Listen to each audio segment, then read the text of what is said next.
He's not a Tim Pool or a Tucker Carlson or a this, that, whoever who's been talking about politics. He was, a liberal movie star. I just want to say I didn't know any of this, and I experienced you because I didn't know you as a viewer, and I remember thinking, boy, that is one of the most articulate critiques of the brand new war in Ukraine I had ever seen. Beautifully said. I saw one of your videos on the war in Ukraine, and this was in the winter of 2022, 2 years ago. And you were making kind of a remarkable case, not against the Ukrainian people and certainly not in favor of Russia, but that there might be real implications for the West if we get involved in a war that is not our own. And you I thought, said it so well. What I missed, and I'm now seeing, is that in March of 2022, you were denounced by an organization connected directly to the U.S. government as an agent of Chinese propaganda. What? For your views on Ukraine. So let me just ask you. Chinese propaganda? Because you're not for Ukraine? The Chinese. What? How does that make sense? So I trust Russell as far as the news he reports. He comes off as genuine to me. I don't feel lied to by him, if that makes sense. And it definitely does. He seems to have genuine principles, as I said in Discord yesterday. Yeah, and that's exactly what I think Tucker was just alluding to, is that he's not, he's not a Tim Pool or a Tucker Carlson or a this, that, whoever who's been talking about politics. He was, a liberal movie star. And so even if he's saying the things that maybe we don't hear, or not we, but the people that he that don't listen to people like us, then they might listen to him, and it's too easy. It's too easy. Shout out to Indie Film. Welcome to the party. Said Russell is an awakening wonder. I like that. Welcome to the party. Chinese propaganda for your views on Ukraine. So let me just ask you your experience of this. Did you know that you were being attacked as a Chinese propagandist for your views on Ukraine?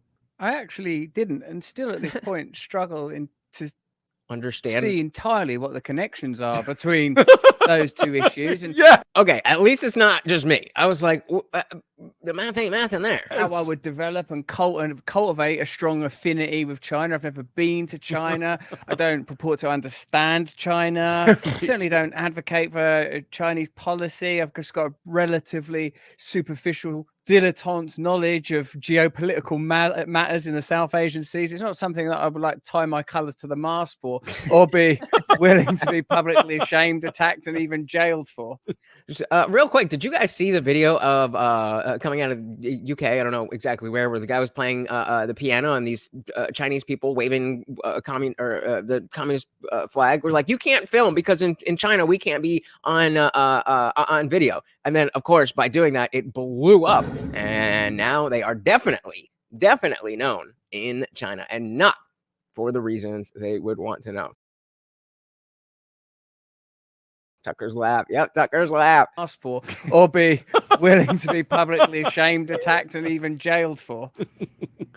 So it happened, though. Yeah. And a lot happens on the internet that we miss.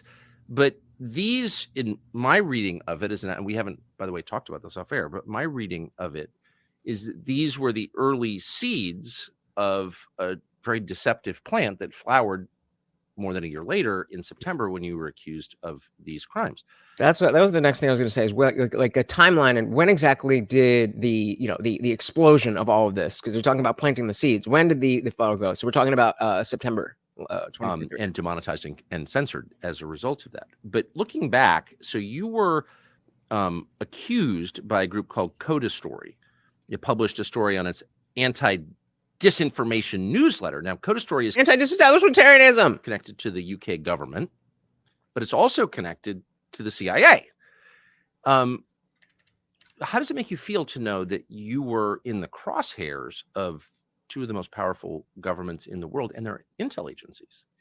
It seems to me ridiculously grandiose to even imagine that I would stir and arouse the interests of such powerful agencies and groups, that the British government if indirectly, would spend considerable sums on observing and de-amplifying content, that true information shared through our platforms in the period of the pandemic was censored, was cited as high risk, that companies like Moderna had spent considerable revenue tracking our content and again de-amplifying it, that Dame Caroline Dinenage, whose husband is a psyops expert that worked abroad in terrorism before deploying those methods and techniques, and to some degree those teams, to observe what they called disinformation and misinformation in the UK. I recognize that the new emergent media spaces present a lot of possibilities, even with your kind compliments about our reporting on the Ukraine.